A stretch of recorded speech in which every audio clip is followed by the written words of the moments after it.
The wind tore at the old wooden door as Mira pushed it open, and in that flickering light, she recognized the shape of the hope she thought lost forever.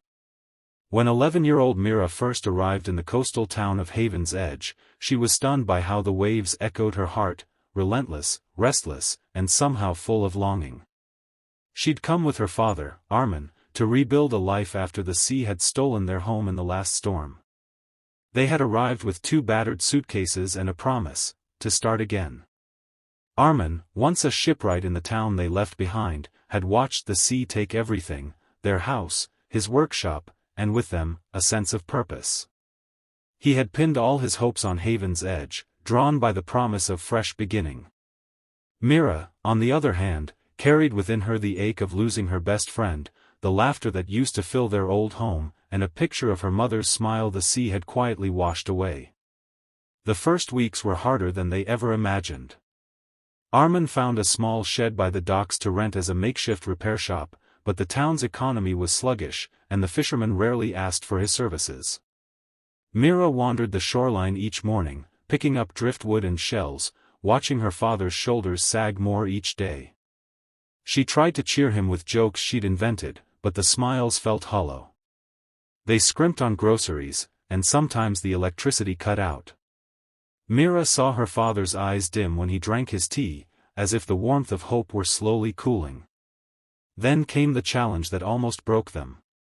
A storm approached one evening, one of those nights when the wind roars like regret and the waves strike the shore like memories. Armin's little workshop by the docks, packed with his tools and unfinished projects, was battered.